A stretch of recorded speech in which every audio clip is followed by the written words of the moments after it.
പഹൽഗാം ആക്രമണത്തിന് പിന്നാലെ അതിർത്തിയിൽ വീണ്ടും പാക് പ്രകോപനം. നിയന്ത്രണ രേഖയിൽ വ്യാപകമായി പാകിസ്ഥാൻ വെടിവയ്പ് നടത്തി.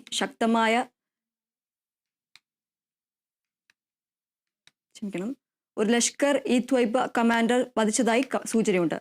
നിയന്ത്രണ രേഖയിൽ വ്യാപകമായി പാകിസ്ഥാൻ വെടിവയ്പ് നടത്തി. ശക്തമായ തിരിച്ചടി നൽകിയെന്ന് ഇന്ത്യൻ സൈന്യം അറിയിച്ചു. അതിനിടെ പാക് സൈന്യത്തിന്റെ കസ്റ്റഡിയിലുള്ള BSF സൈനികനെ മോചിപ്പിക്കാനുള്ള ശ്രമം തുടരുകയാണ്.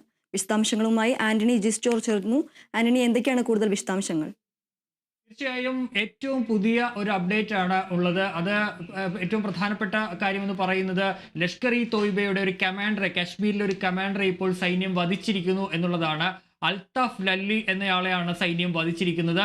നമുക്കറിയാം, ഇന്ന് രാവിലെ മുതൽ തന്നെ വലിയ രീതിയിലുള്ള ഏറ്റുമുട്ടൽ അവിടെ നടക്കുന്നുണ്ട്. ബസിപ്പോര, അതുപോലെ തന്നെ ബന്ദിപ്പോര അടക്കമുള്ള മേഖലകളിൽ രാവിലെ മുതൽ തന്നെ ഭീകരരും സൈന്യവും തമ്മിൽ കനത്ത ഏറ്റുമുട്ടലാണ് നടക്കുന്നത്. ഭീകരർ അവരെ ഒളിച്ചിരിക്കുന്നുണ്ട് എന്ന വിവരത്തിന്റെ അടിസ്ഥാനത്തിലാണ് സൈന്യം ആ മേഖലയിൽ തിരച്ചിൽ നടത്തിയത്. ഏതായാലും ആ തിരച്ചിലിലാണ് ഇപ്പോൾ ഒരു ലഷ്കർ ഇ തോയ്ബയുടെ തന്നെ കമാൻഡറായ ഒരാളെ വധിക്കാൻ സൈന്യത്തിന് സാധിച്ചിട്ടുള്ളത്. ഇയാളുടെ വിവരങ്ങൾ കൂടുതൽ പുറത്തേക്ക് വരേണ്ടതുണ്ട്. ഏതായാലും ബന്ദിപ്പോരയിലുള്ള വെച്ച് നടന്ന ഏറ്റുമുട്ടലിലാണ് ലഷ്കർ ഇ തോയ്ബയുടെ കമാൻഡറായ അൽത്താഫ് ലല്ലിയെ ഇപ്പോൾ സൈന്യം വധിച്ചിരിക്കുന്നത്. ഏതായാലും അവിടെ ഏറ്റുമുട്ടൽ ഇപ്പോഴും തുടരുകയാണ്. രാവിലെ തുടങ്ങിയ ഏറ്റുമുട്ടലാണ്.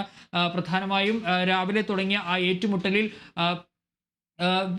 ഒരു സൈനികന് നേരിയ പരിക്ക് പറ്റിയിരുന്നു. ഏതായാലും നിലവിൽ സൈന്യത്തെ സംബന്ധിച്ച് നമുക്കറിയാം, ഈ പെൽഹാം ഭീകരാക്രമണത്തിന്റെ പിന്നിൽ ഈ ലഷ്കർ ഇ തോയ്ബയ്ക്ക് ബന്ധമുണ്ട് എന്നുള്ള കാര്യം വ്യക്തമായിരുന്നു. ലഷ്കർ ഇ തോയ്ബയുടെ ഉപസംഘടനയായ റെസിസ്റ്റന്റ് ഫ്രണ്ടാണ് ഈ ആക്രമണം നടത്തിയതെന്നും കണ്ടെത്തിയിരുന്നു. ഏതായാലും അതിനിടയിലാണ് ഇപ്പോൾ ലഷ്കർ ഇ തോയ്ബയുടെ ഒരു കമാൻഡറെ തന്നെ സൈന്യം വധിച്ചതായുള്ള വിവരങ്ങൾ പുറത്തേക്ക് വരുന്നത്. ഏതായാലും അവിടെ ഏറ്റുമുട്ടൽ ഇപ്പോൾ തുടർന്നുകൊണ്ടിരിക്കുകയാണ്. ബന്ദിപ്പോര, അതുപോലെ തന്നെ ബാസിപ്പോര മേഖലകളിലാണ് ഈ സൈന്യവും ഭീകരരും തമ്മിലുള്ള ഏറ്റുമുട്ടൽ ഇപ്പോൾ തുടർന്നുകൊണ്ടേയിരിക്കുന്നത്.